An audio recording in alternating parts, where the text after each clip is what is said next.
Thank you. There we go. Okay. All right. Welcome, everyone, and good morning to you all on this beautiful rainy morning. We need this rain, and we're grateful for it. My name is Sue Adi, and I am coming to you today from my home, and each of you, too, I imagine, are there. My pronouns are she, her, and in a moment, I'll say a little bit more about that. We have several announcements that are in our bulletin. If you are able to download our bulletin and have that handy, you'll see them there. But I will highlight a few for those of you who are not able to download a bulletin this morning. As you know, our speaker this morning is Dr. Laura Wright, who I will introduce a little later in the program.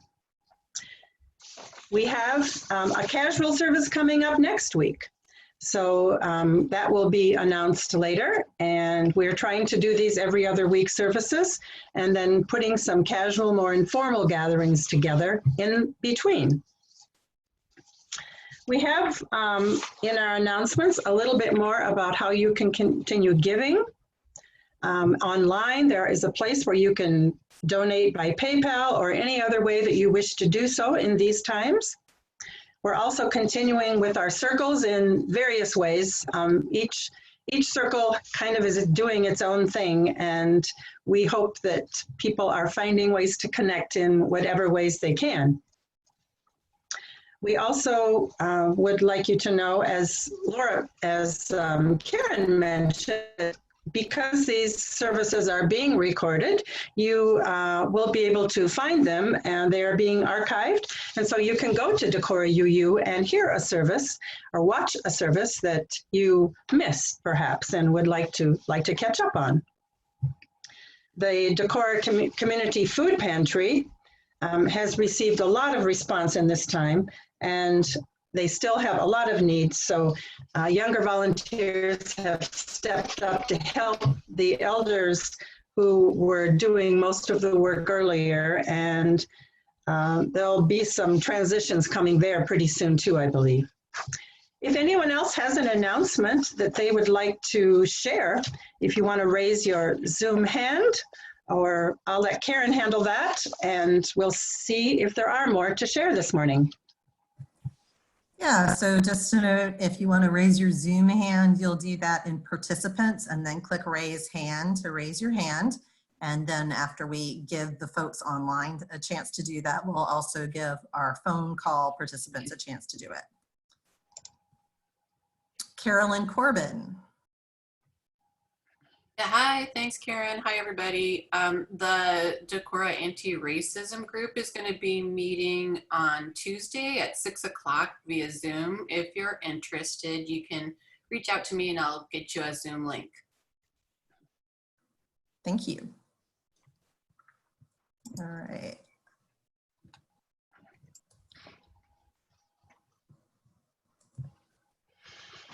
I'm seeing that somebody else has said 2 people had raised their hands, but I'm not actually seeing anybody else having raised their hand. Ellen Rockney is. Thank you. Hello. Okay. I am making an announcement, and I'm unsettled by what I'm seeing on my screen, but now I'm back.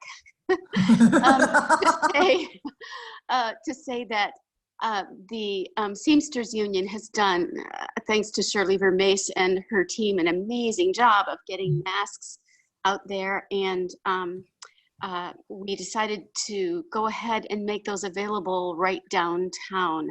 We're still kind of working out the details of the hygiene of it, but look this week, by midweek, for there to be masks available in front of the Lingonberry. For people, I see people sometimes on the street that look to me as if they wish they had a mask, but perhaps have not had access, especially elders who are walking. So anyway, look for masks to be available at the Lingonberry and spread the word. Thanks to Shirley and the crew there. Thank you.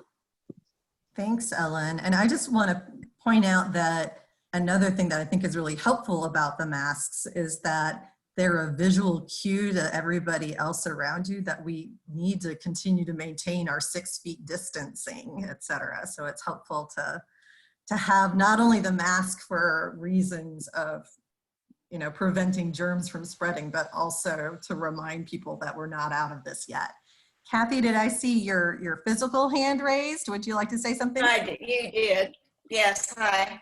On the mask theme, we read a letter from David Lester at the co-op. They're going to be opening soon to allowing people to come in. And they stated that they would all the employees would be wearing masks and that they would hope that the customers would be. Well, that made me worry. So it occurred to me that maybe a nice supply to the co-op where maybe, I don't know, I haven't talked to David about this. I'm going to call him tomorrow. But if they had a nice supply up front when they come in, and the people that don't have them could be given a mask. I mean, a lot of us who shop almost exclusively at the co-op are depending on people not coming in and sneezing and talking over the food that we're going to purchase. So, wow, I'd really like to see the co-op get a nice big supply there, and other people on the street as well, not exclusively.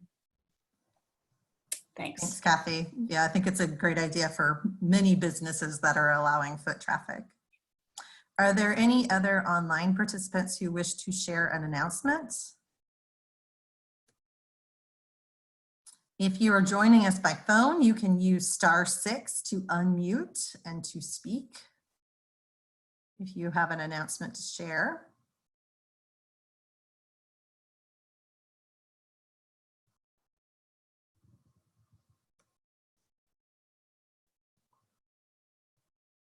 All right, Suwadi, I think it's back to you. All right, thank you, Karen. If you are looking at the screen, you can see that we are showing our opening statement that we usually make, which says, a welcoming, lay-led spiritual community moving together in time in an open search for truth and meaning. That's what we're trying to be. And in our quest to discover how we can be a more responsible and caring people, we UUs have taken many steps over the years. We have sought to support our community by becoming a welcoming congregation to our GLBTQ friends. We have engaged with Black Lives Matter efforts. We have acknowledged that she and he are not the only ways that we refer to one another. And in these last months, we have also begun the practice of acknowledging that the places in which we live and work as UUs were originally mostly inhabited by indigenous peoples whose land was often taken from them without their consent. Using words from our friends at Luther College and others, we acknowledge that Northeast Iowa was home to the Iowa, the Sac and Fox, the Dakota, and the Ho-Chunk. We acknowledge our sad history of broken treaties and the forced migration of indigenous peoples. We are grateful for the way this land supports and sustains our lives, and thus also we express our appreciation for the stewardship of this land by its prior inhabitants, indigenous, migrant, and immigrant. May the values of reciprocity and truth-telling, still so vital to indigenous culture, inspire us as we seek a path of peace and justice in our lives together.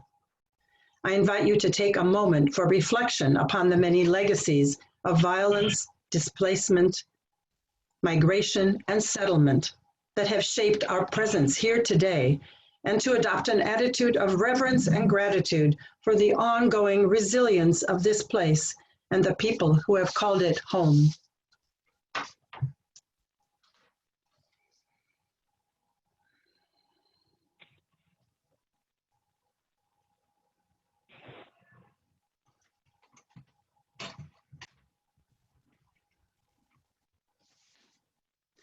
As we move forward in our program this morning, I would like to say that our principle for the day that we are primarily focusing on is the fifth principle, the right of our conscience and the use of the democratic process within our congregations and in society at large. Pete Seeger wrote a great song quite a while ago that's called My Name is Lisa Calvalich. And it's not a song I was familiar with until my friend Liz Rogg pointed it out to me. And sure enough, it's just right on for what we're talking about today. He wrote it after reading a newspaper clipping about a woman named Lisa Calvalich who was arrested for stopping a shipment of napalm in 1965 by standing on the loading platform. When she was arrested, she told a reporter why she needed to stand up and do this courageous thing. She had been a war bride from Nuremberg, Germany, marrying a GI and coming to the United States. She was constantly questioned about her family and if they had stood up to the Nazi government. She had been a teenager and really didn't know much about what her parents had done. She had no answer. So she decided that when her children asked her what she did for peace, she would be able to tell them. You can find this song on YouTube, and the link is printed in our bulletin if you have access to the printed bulletin that was sent out in Otter's email. The last verse of the song reads, "And perhaps I can tell my children 6, and later on their own children, that at least in the future they need not be silent when they are asked, 'Where was your mother when?'" All around us, we find role models to inspire us to live with courage, and we are very grateful for that. I now invite you to take part in the chalice lighting. I have a chalice right here in my own room, and if I'm on the screen right now, Karen, so that people can see, then I will light my chalice. Sounds good.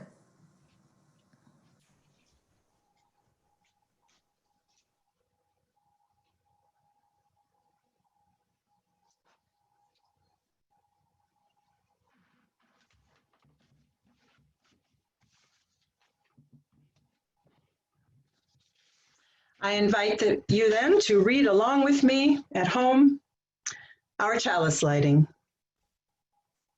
We light this chalice knowing that it is not enough to merely call for justice and truth to prevail. Our Unitarian Universalist faith urges us to be a people who make good on this promise. This is the time, and now is the hour. May we find the courage to follow our calling.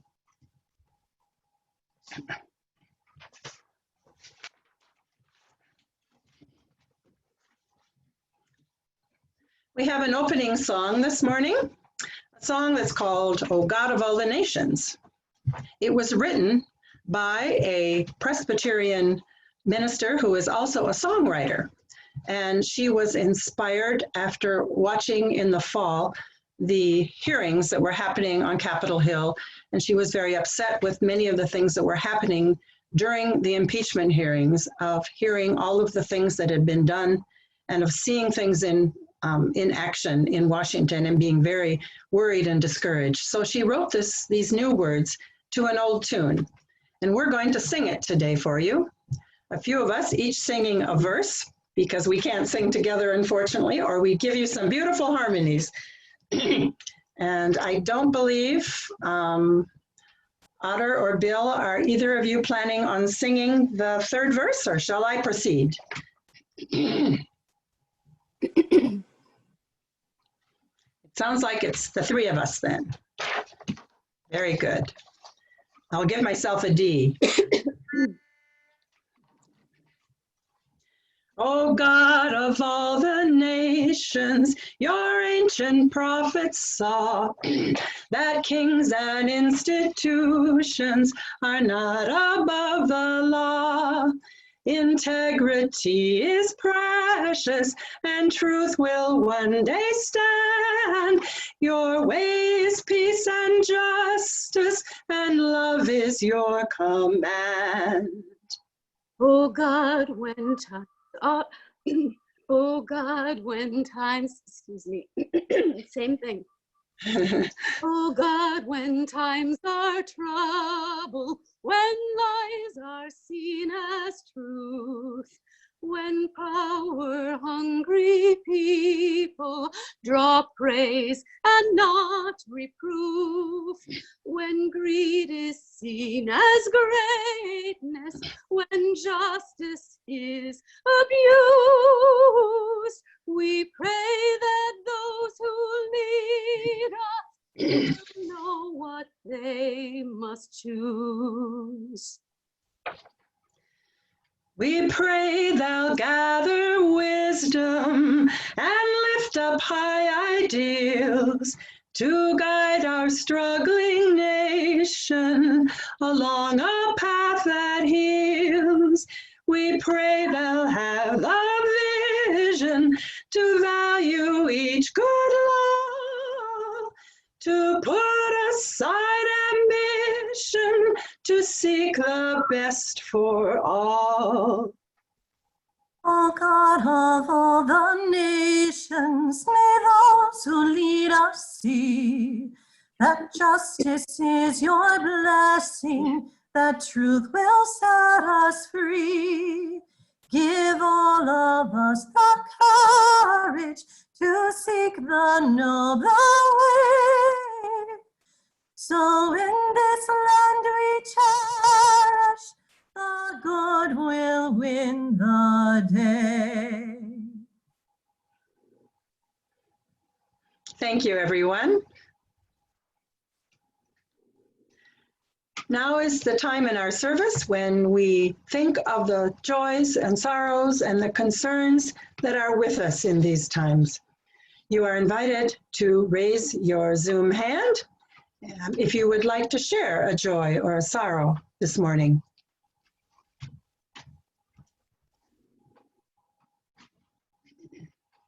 Beth Wahlberg. Good morning. I have Good morning. several joys today. The first is the rain that Sue mentioned. We're just so happy for ourselves and our farmer friends that we're getting this rain. Also, our daughter graduated yesterday from the University of Iowa, which is a big deal.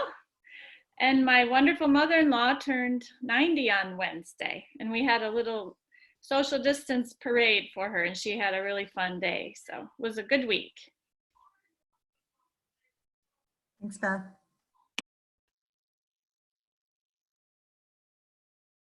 Again, you can click on participants and click raise hand if you are online, if you would like to share a joy, concern, or sorrow.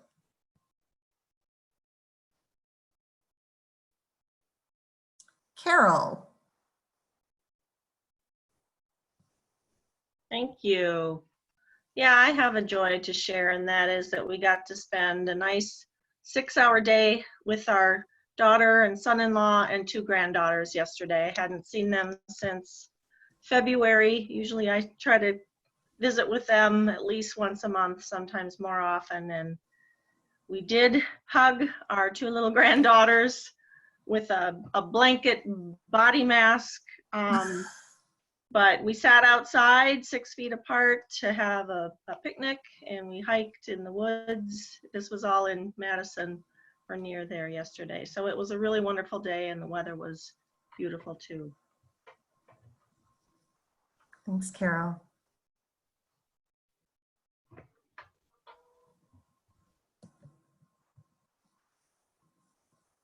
It looks like one of our phone participants has unmuted themselves, so perhaps they would like to share 3825695.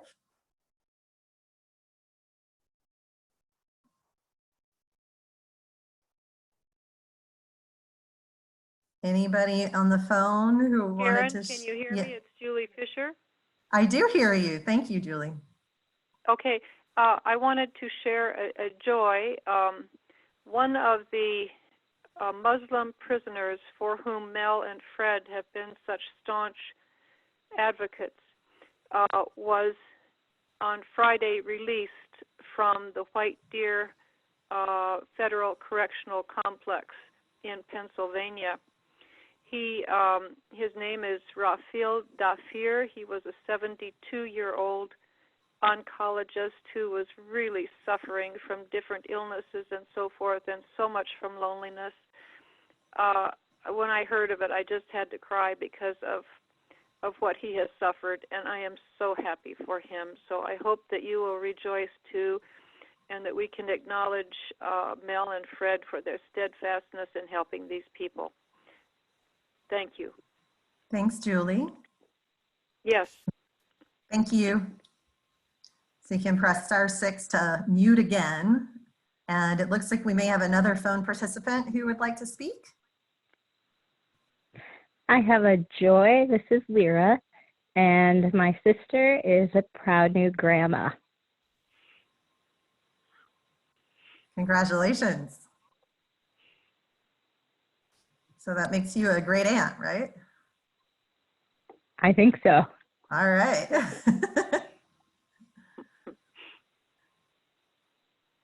I'm going to mute those of you who have already shared, but you can always unmute if you want to share again. Do you have any other folks online or on the phone who would like? I think I see Ellen McDonald.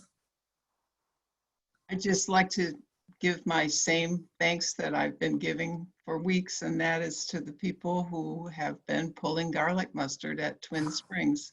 I know this has elicited a lot of laughs over the years, but it's serious work, and people are really appreciating this is a precious ecosystem, and without the work we've done, many parts of that park would just be covered with garlic mustard, and we wouldn't be seeing the anemone and the jack in the pulpits and all the other beautiful things. So, and you just heard from Lyra, and she's a brand new garlic mustard puller, and she's gone all out for this, and several of the rest of you that I've mentioned in the other weeks. So thank you very much.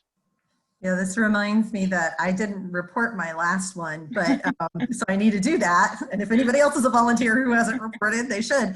But yeah, I was going to where all the pink tape was, and there was nothing to pull. Like, I was able to fill my hollow leg once, but the first time I was out there, I filled an entire lawn bag. So it's looking really good out there. And we leave the flagging because that's where it will appear again next year. We aren't kidding ourselves to think that it won't come back, but it sure comes back in much more manageable amounts. Yeah, and now I know whenever I'm in any of the other parks too, I'm like, oh, I bet there might be garlic mustard over there. Oh yeah, it does ruin a good walk in the park, right, Maggie? And you remember when we had Bob Sessions, we had Lori Erickson here. Bob Sessions is her husband, and he reported to me last week that several of the parks in Iowa City have been just officially given up to garlic mustard. And he's seeing profound changes. So sad. Go Decorah. Thanks, Ellen. Craig.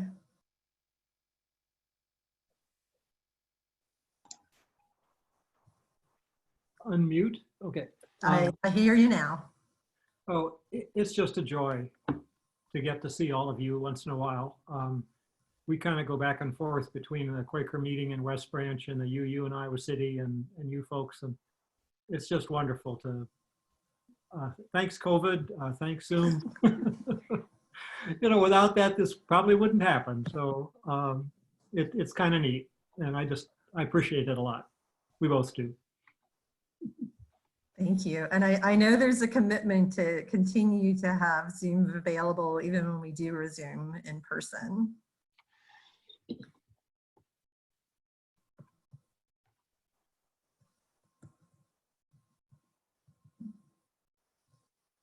All right, Sue, I think we might be nearing the end if you would like to. All right. Conclusion. Well, thank you, everyone, for sharing what you have this morning. And we light a virtual candle for all those joys and sorrows and concerns that are in our hearts in this time. And we now take a moment of silence to think of them all.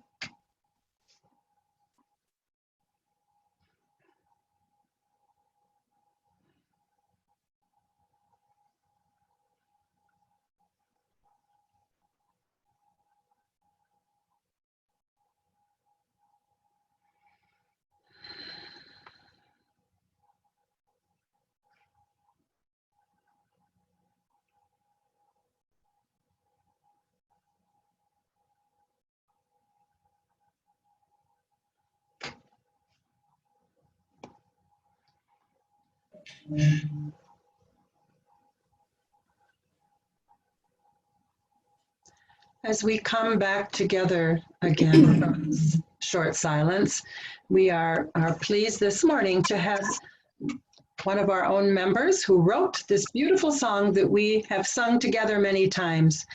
And Ellen Rockney is going to sing it for us this morning so we can all hear her beautiful voice as we enjoy the words that she has written for this piece. Your joy is my joy, your sorrow my sorrow. Together we live our days, together we love this place. In beloved community, we are not alone. Thank you, Ellen. At this time, we would normally be passing our baskets around our fellowship room and sharing the offerings that we give. We are grateful for all of them, and whether you are able to send, whether you have perhaps something where you give directly through the bank, or you send something to Decorah UU, you can check on our website if you need to find a way to do that. There are many possibilities. At this time, then we will enjoy singing together at home, the offertory.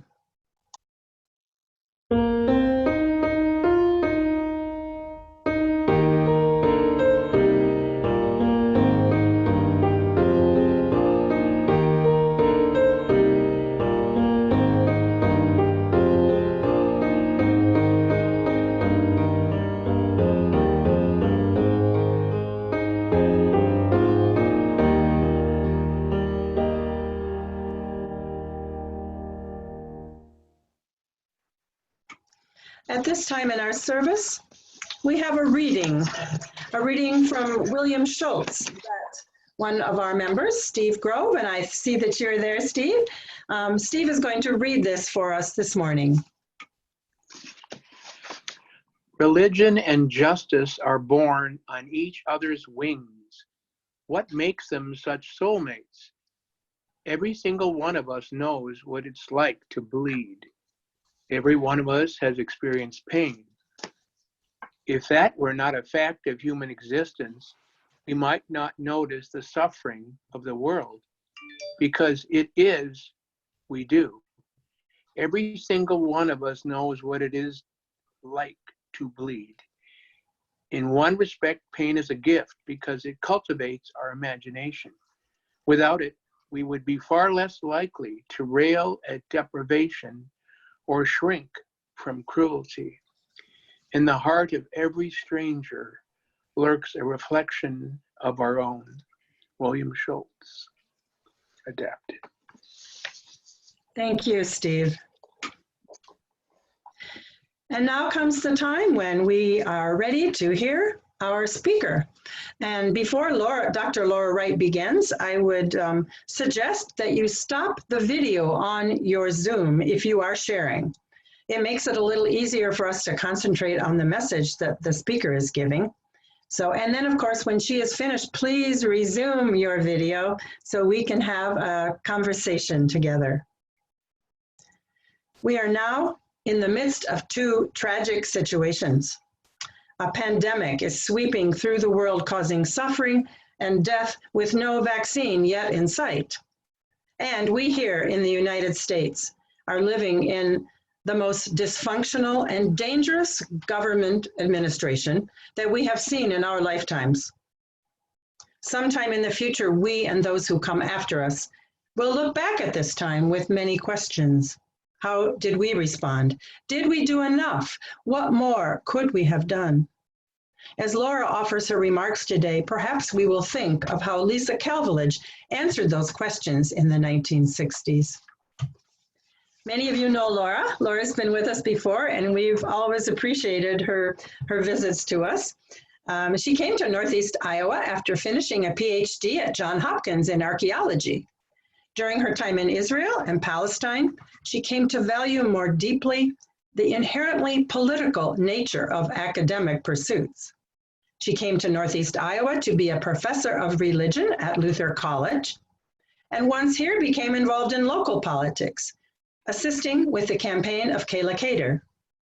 Until recently, she was the interim pastor of Decorah UCC and explored how to be the voice of a local faith community within local and national political settings. Welcome to you, Laura, this morning. Thank you, Sue. I'm going to share my screen and I will try to describe it as well as I'm going through for those who are on the phone. I'm going to speak about how we engage in politics, essentially using the powers that we have while critiquing those powers. And anytime we take on power ourselves, it is an inherently dangerous task to some degree. And how do we do it responsibly?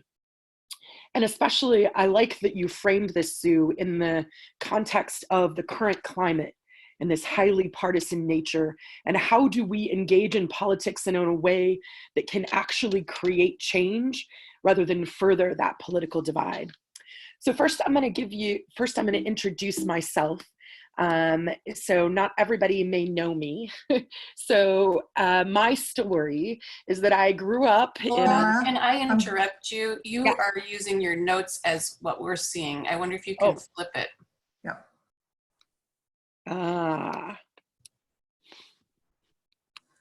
And just so everybody else knows, we even try to do this ahead of time and it worked perfectly before we're on the call. And then of course, when we're on the call, then it's like, we're going to flip everything. So, oh, that looks better. All right. Better? Okay.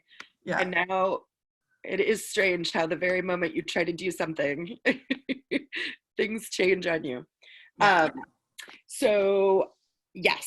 So I was going to introduce myself to you in case you don't know me, or maybe I see a number of you, I have known you from knocking doors on a campaign in the past, which means you guys are already politically engaged, which is exciting to know that you already have that commitment and you have legs that go with that commitment so that you're active in the community.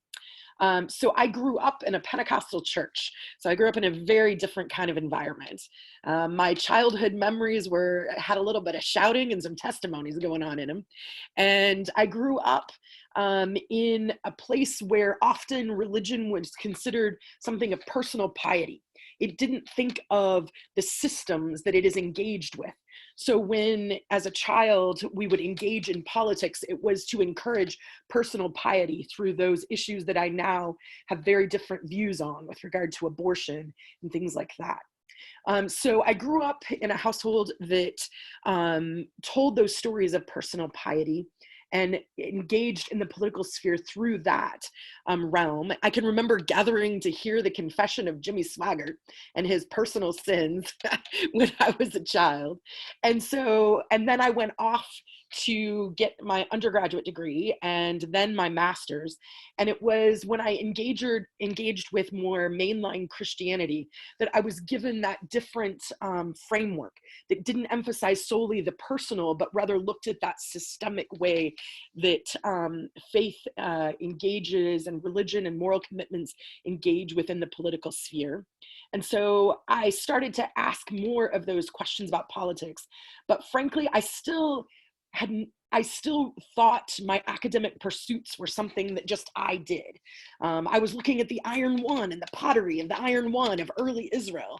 This didn't have political implications for today. And then I went to live in Israel and Palestine and for a year and a half, and I lived on the Palestinian side of Jerusalem. And I worshiped with Palestinians every Sunday and went to morning prayer with them. And I had to recognize that my academic pursuits were being used within the process of occupying the land. I appreciate deeply that you guys now have a statement of recognition at the beginning about the land on which we sit. As Americans, we share that with Israelis, that we are occupiers.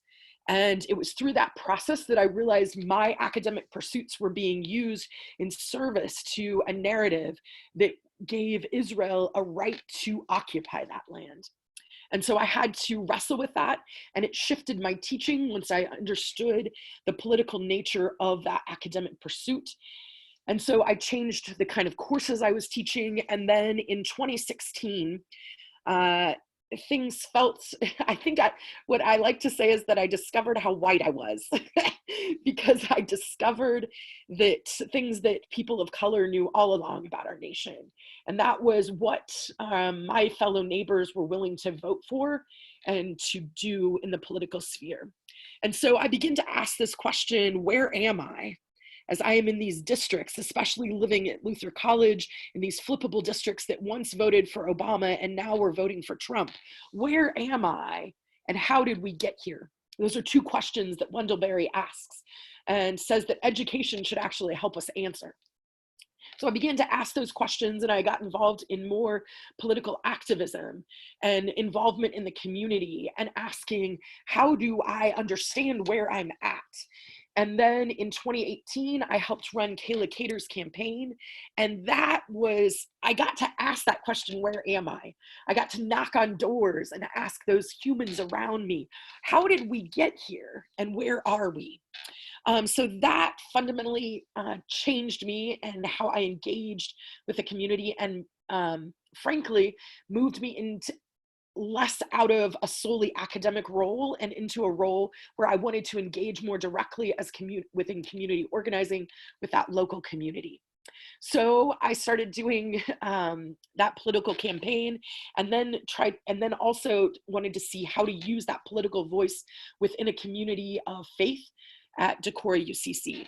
So in that process, one of the things that I have come to understand the political power that we all have, and it's something that's deeply important, is the political power of storytelling.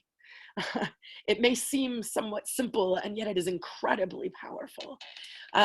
If you think of your brain can watch somebody else or hear a story, and your brain will actually mimic the brain activity of the person undergoing the event. The story is so powerful that you begin to have what is sometimes called mirror neurons, where you experience the events and life and emotions of another person. And I began to think about the importance of this within our engagement with the political sphere. And as since I have a PhD in Hebrew Bible, I was thinking about the ways that stories are used to garner and control political power. And so one of the examples that came to mind is the story of Jehu. I don't know if you remember this king of the Northern Kingdom. Jehu was in a political, I'm going to tell that story. I'm going to tell it in a few different ways to let you see how each way the story is told then garners different kinds of political power. So the most common way that story is told of Jehu comes out of the Deuteronomistic historian. It's in the book of 1st and 2nd Kings. And in that telling, it's often the one you see, frankly, within pietistic tellings of the story within many more conservative Christian traditions. They follow that Deuteronomistic historian. Jehu was joining with the other military powers in the north and the south, and they had gotten together because the king north of them in Aram was attacking them. And so they had garnered all of their military might, and they were gathered together. And while they were strategizing about how to attack Aram, a prophet sent a prophet to Jehu and said, "Go and find him. He's going to be with some other folks. They're also engaging in the attempt to overtake Aram. Take him aside into a different room. And once you get there, anoint him as king." It sounds like a really simple act, but in fact, it's the beginning of a coup. And so this story, though, does not put it in that terms. Instead, it puts it in the terms of God has chosen this. The narrative is that God has designed it for Jehu to become king. And so Jehu then goes back into the military, the room with all the other military powers. And they're like, "What did that madman do?" And he said, "Oh, he just took me aside and he did as he always does. He rambled on and on." And then Jehu said, "And he anointed me king." The story, as if in some magical turn, all of the military powers gathered there then bow down to Jehu as the new king. You can hear the power that the narrator wants you to think that this is the legitimate king. And so Jehu, now having received their authority, he then goes out and he's going to meet the current legitimate king of the north. He takes some military together and he goes down into the valley to meet the military king of the north who had been wounded in battle. The rightful king, sees Jehu coming and he thinks, is that a good deal? This whole group of soldiers coming my way? Why don't we send out a messenger? He sends out a messenger and the messenger goes out, but the messenger doesn't come back. The rightful king is like, oh no, let's try a second messenger and see if that works. And that messenger also doesn't come back. The rightful king then decides that he is going to go out and meet Jehu. And when he does, Jehu shoots and kills him, as well as the king of the southern kingdom. The Deuteronomistic historian thinks this is exactly God's plan because Jehu worships Yahweh alone, while these other folks worship Baal and Asherah, who is sometimes thought to be actually a consort of Yahweh. And so they are now dead, and Jehu then goes and he finds the 70 sons of the current rightful king who has just been killed, and he also slays them, takes their heads and puts them in piles at the door and the entrance to the building. And then he kills all of the other leaders. The Deuteronomistic historian thinks this is excellent because massacre of those who do improper religion is precisely what the Deuteronomistic historian thinks should happen. Interestingly, because this historian has told an entire story of Israel from the beginning of their founding through their exile, it ends up being the story that everybody tells. It's a simple one. If you obey Yahweh, you get good things. If you don't, Yahweh punishes you.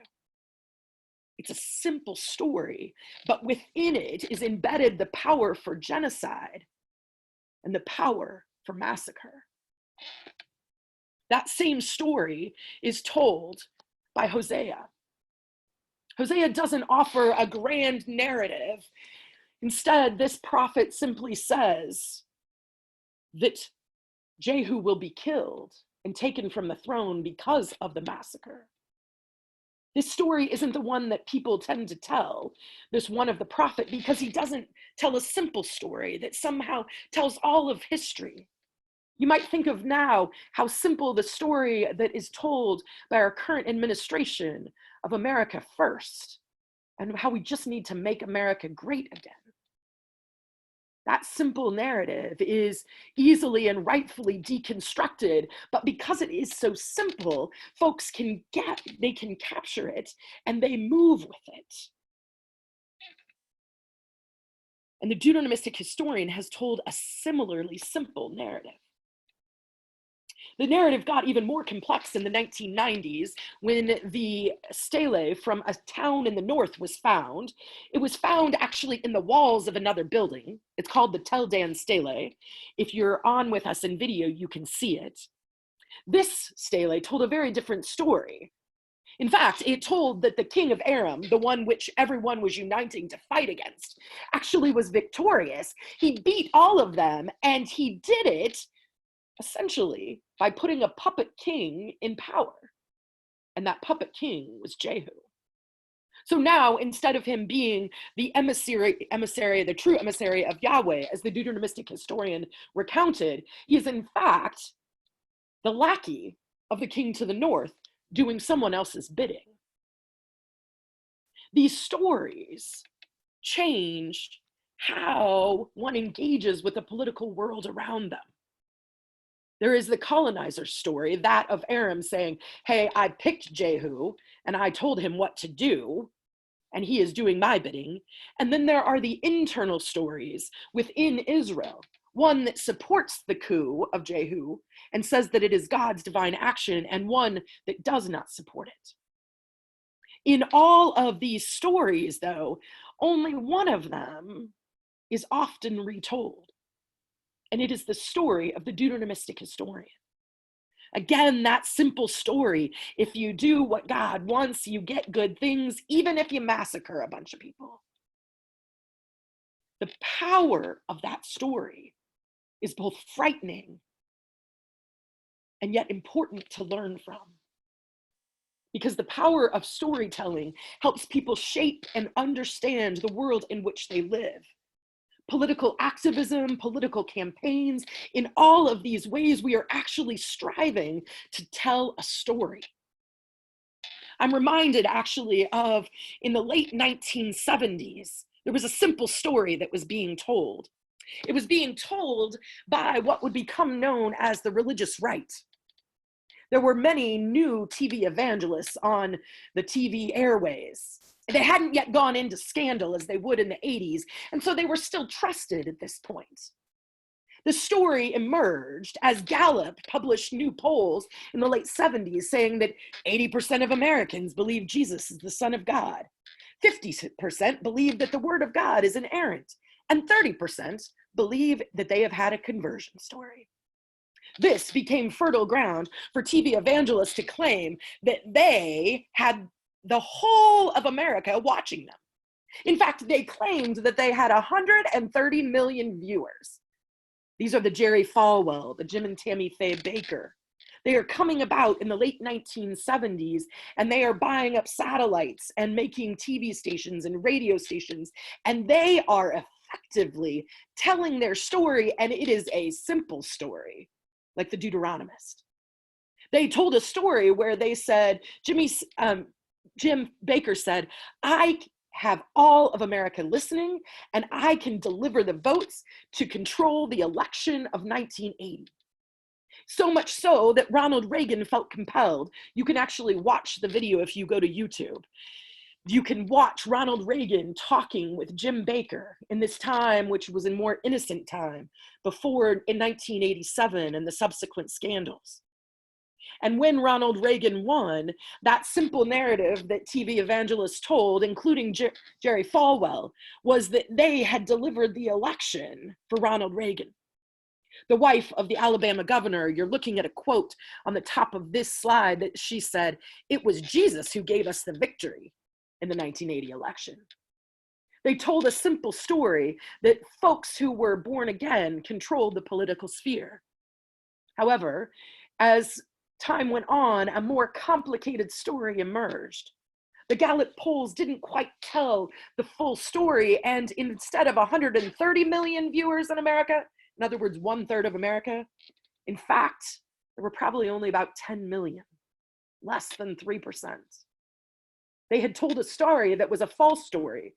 Jerry Falwell's moral majority had claimed to have all of these subscribers and all of this money, and it would soon fold because it actually did not have the support that it claimed. That simple narrative galvanized the late 1970s and into the early 1980s until it was deconstructed. And TV evangelists watched as even the amount of audience that they had went down even further. But I think they told a simple story. How do we also tell a simple story? A story that folks can hear and understand, especially in this partisan time.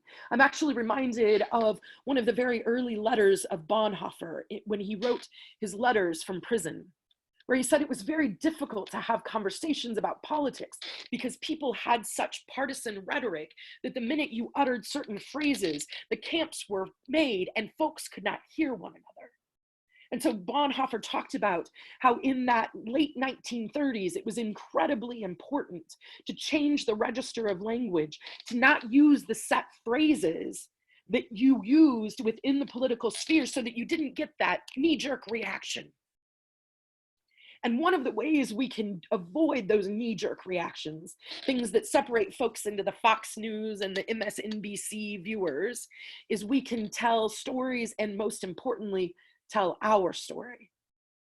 Use a simple register, talk about what you're personally experiencing. In 2018, as I was helping run a political campaign here in Northeast Iowa, you're looking at a picture of a gathering of individuals in St. Lucas.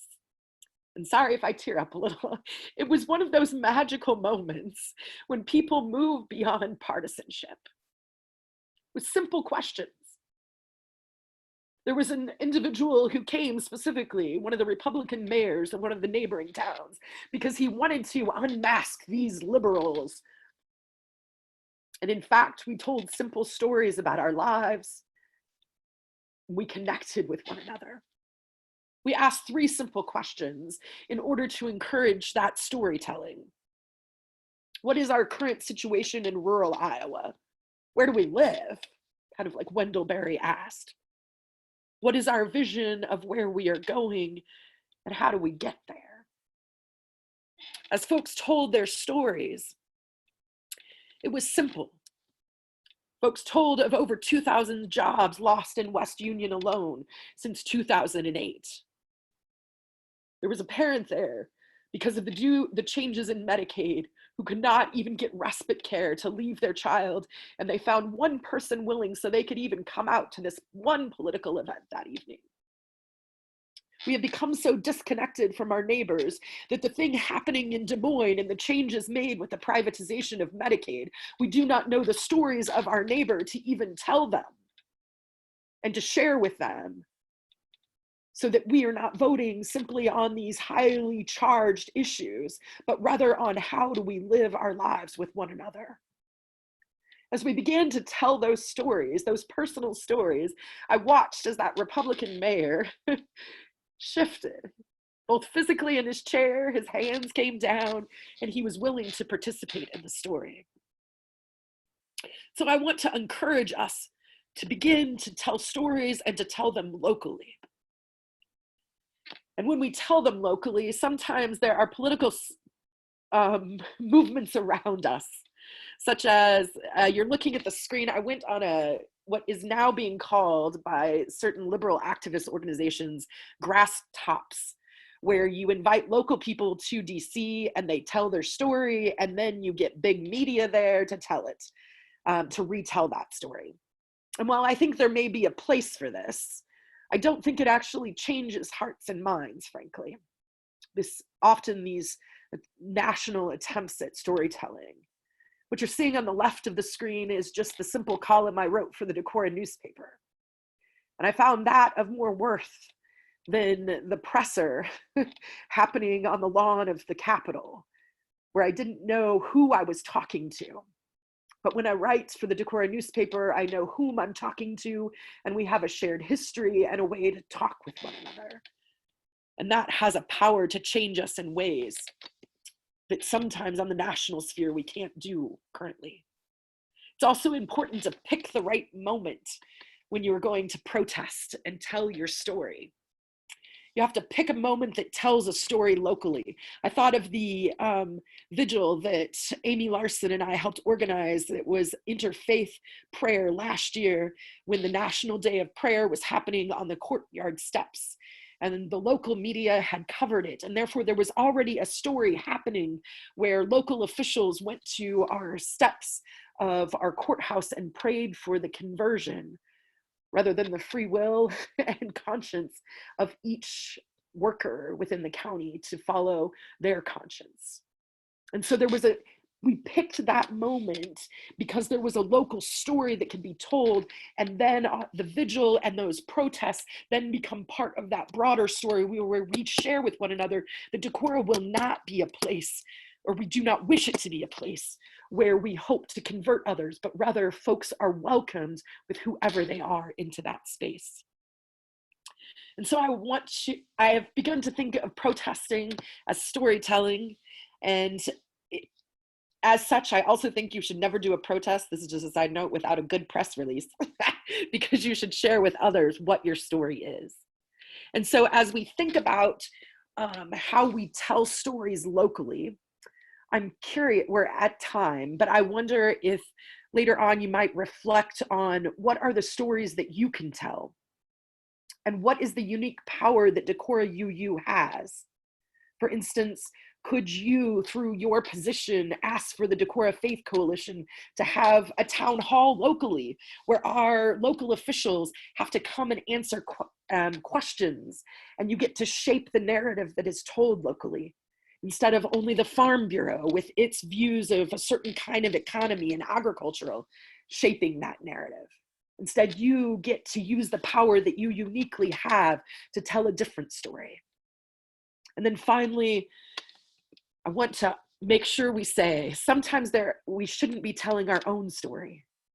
There are moments when we should elevate the stories of others above our own, because we are not the person to tell that story. So are there other stories within the region, within Postville, within who we are in the fabric of Northeast Iowa that should be lifted up? So I hope that you can think about that question of what kind of storyteller are you? What stories should you elevate as a community, and what is your unique power as Decorah UU to share that story with who we are as a community? Thank you. Thanks, Laura. And even though we are getting close to the 11 o'clock hour, what I'd like to suggest is that we do the closing song and extinguishing the chalice, but then people can remain on the call if they want to engage in further conversation, if you're willing to stay on too. Would that work for you, Laura? Yeah. Okay, sounds good. That sounds great. Thank you so much, Laura. That was a great message, and it's right where we are right now as we're struggling to make these decisions of how best do we as UU people shape the future of our nation, and maintaining that concern about how we live our own lives in that way. Our closing song is by Shauna Carroll. It's a song that we have used before. It's basically a theme song for our year together. And we wanted to recognize too, as there was some concern about what kind of power have we used over the years when we speak of being powerful. And I think the words we came together with were that we understand this phrase of having power as striving together for ecological, economic, and social justice. We know that we have already done a lot to cause pain in our natural world. And so we want to see the power that we have, our sacred worth, as that which can really transform the earth in those ways. So speak these words quietly together at home, and then we will move into our extinguishing the chalice.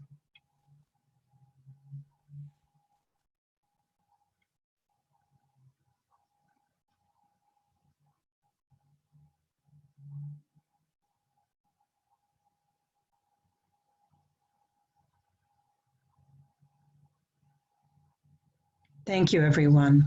We do recognize our sacred worth and that we have the power to transform the earth. Now we will move into extinguishing the chalice. And as I do that, I hope you will read along with me the words that are printed on the screen.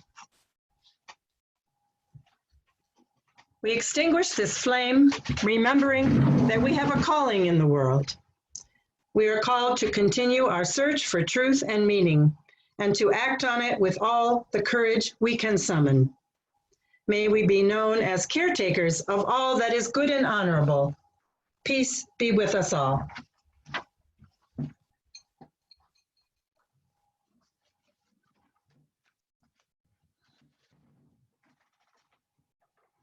Thank you, everyone, for being with us this morning. And a special thanks, of course, to Laura. And Laura, we would love to continue with some questions. Those of you who do need to leave, we understand that. You may certainly do that. But if you have a question, if you would like to raise your participant hand, we could do it that way. Or Karen, do you want to just open it up to a general? I think it's helpful if we recognize participants instead of everybody trying to unmute and talk at the same time. That sounds fine. I'll let you handle that then if you would like to do that. Sure, I'm happy to do that. And if you're online and you want to contribute, it can be a comment as well as a question. You might have some ideas in response to what Laura had asked. if you would raise your hand using participants raise hand, or if you're on the phone, you can press *6, and I should be able to see that you've unmuted yourself and be able to say, go ahead, say something. So if anybody has stuff that they would like to share, now is the time. Hi, this is Carolyn. That was really great. I love the storytelling component and how that's the kind of thing that touches our hearts and changes our minds.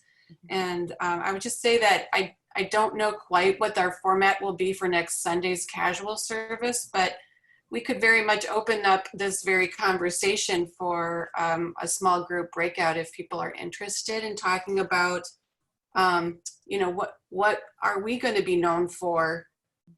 How did we behave? So I think that's a great conversation. I see that the parties are unmuted, so I don't know if they have something they'd like to say. Yes, hi, this is Kathy. I really enjoyed that. I took notes like crazy. I have a question. I was taking the notes. You were talking about when you're presenting your story to avoid the knee-jerk reactions. And the first thing was, you said, what is blank? Where do we live? What is our vision of where we are going? How do we get there? What was the first thing what is our on that list? What is our current situation? So when we raise that question, when we raised that in the situation in West Union, in St. Lucas, it was folks from Waukoma and West Union, and the Republican his whole demeanor broke down when he started to be able to talk about how local mechanics were out of work because of the consolidation of dealerships. Now you have to take the car to Waterloo or to Cedar Rapids to get fixed because that's where you bought it. And the feeling that his community was being fractured, and for then him to see that these Democrats care too. It's something so simple, but it was just, oh, we know one another. We know that town. We remember that mechanic. It's gone. Or, hey, we're about to lose our grocery store. Fortunately, I think in Waukoma, I think somebody bought the gas station / grocery store. And so it's not disappearing.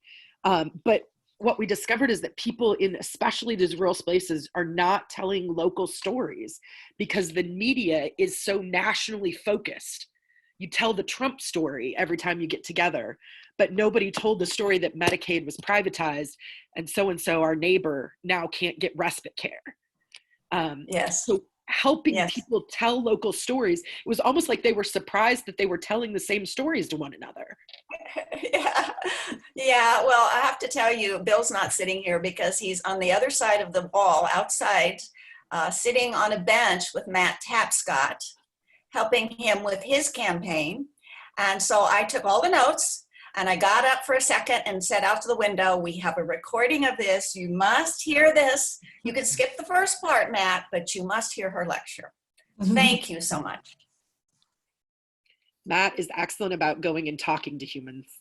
He's been talking to lots of humans. And that just storytelling, it again allows you to not just hear the buzzwords. Right, exactly. Okay, thank you. Laura, will you repeat the questions that you concluded your talk with real quickly? Yes. Who are you as a storyteller? What are your stories?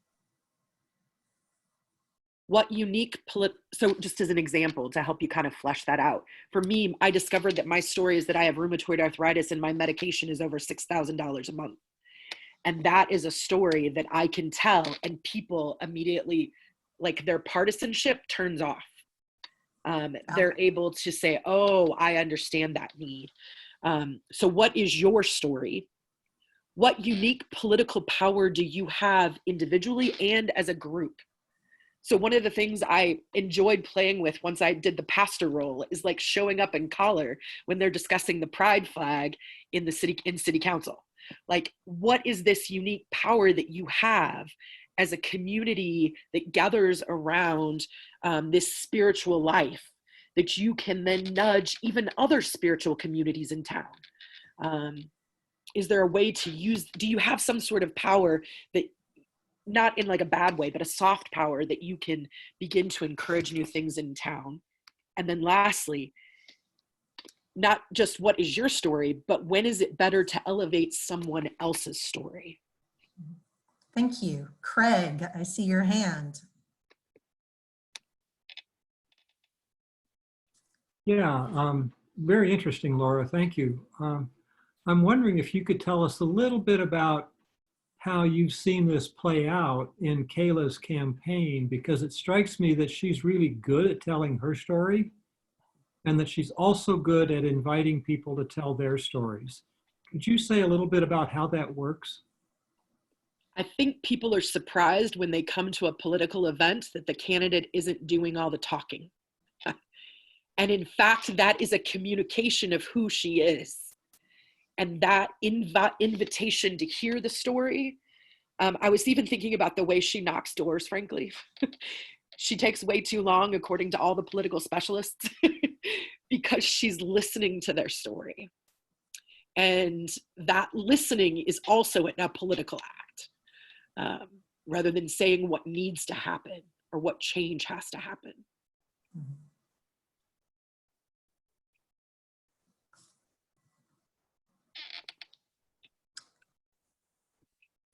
Is there anybody else who would like to share? Question, comment, etc. before we say goodbye? Sometimes listening is more powerful than speaking. I've heard that.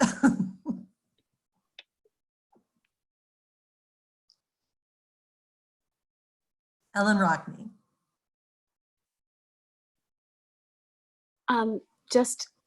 I want to say how moved I was by your words, Laura, and stories. And I keep connecting back to Ellen McDonald and why garlic mustard, and Vera, and her deciding this is a thing that's presented itself to me and I will do this. I'm thinking about Mel and Fred and the long, long haul of helping these young people, and why, what had them choose that we all have such good stories to tell. That's all I wanted to say. And thank you for reminding us of that. When Mel, I don't know, is Mel still here? When she got on today, I thought, oh, of all people, she should be giving this conversation about telling stories. I think about the documentary that she helped produce, because it's the power of that story that moves us beyond the Islamophobic, simple knee-jerkness. I do see that Mel is on, but I also see that there's a phone participant who unmuted before Mel unmuted. So I want to make sure, if you're on the phone, is there somebody on the phone who wanted to say something? Yes, I haven't used my voice yet this morning, so kind of scratchy. This is Janelle. All right. Yeah. And I wanted to say, with this things being closed down, one thing I have not seen mentioned on the radio, in the papers, is the public meetings, which it has been a chance for those people who set them up to really make them unpublic, inaccessible for people who do not have the electronic technology or don't know how to use it. And with city public meetings, the city does have the technology to record the meetings, to have them online, on Zoom also, and but at least that. But they are not putting them there on MediaCom on the city site. It says 6:30 p.m. Tuesday, council meeting, but it's not there. And they've made the decision, someone in that place has made the decision not to put it on.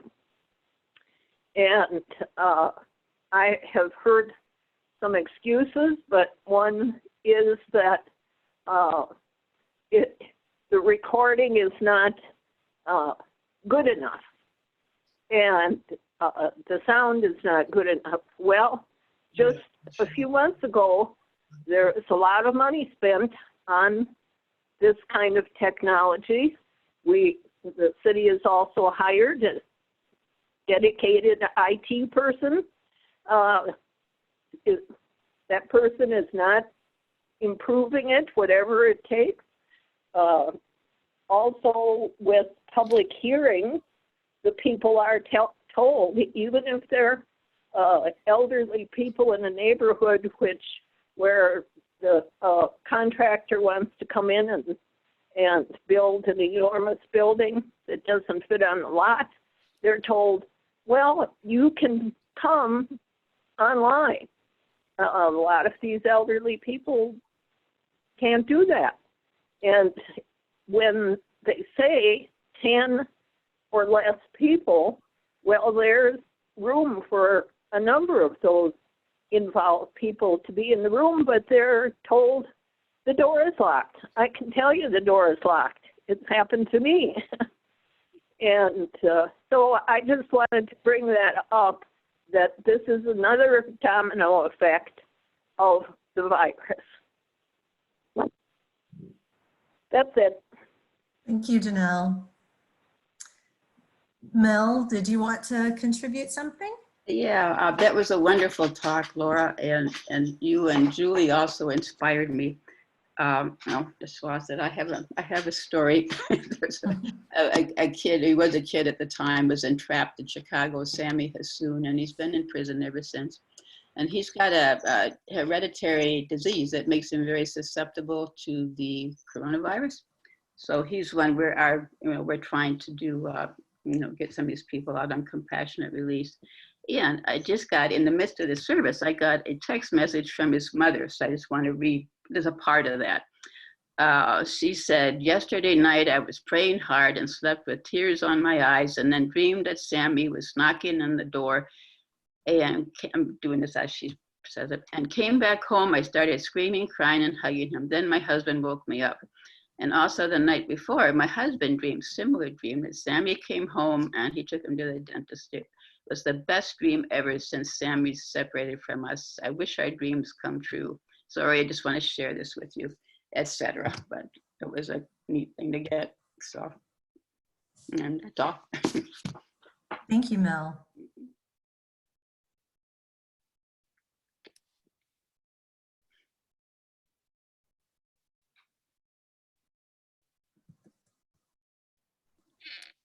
All right, I think we might be closing up here. Laura, did you want to say any final words? I just want to encourage you that you guys have an ability to shape the community and to take heart and figure out what that is for you guys. Thanks again for participating and leading this morning. Everybody, I hope that you have a wonderful week. Sue, if you're still on, if there's anything you want to say before we depart. Just another thanks, of course, to Laura. It was a very inspirational talk, and I think we're all right now thinking of what our story is and how we can help that go into the world and help shape some good action out there. Thank you, Laura. All right, I'm going to be closing the meeting. I want to thank you to you too, Karen. I couldn't do this without you. Happy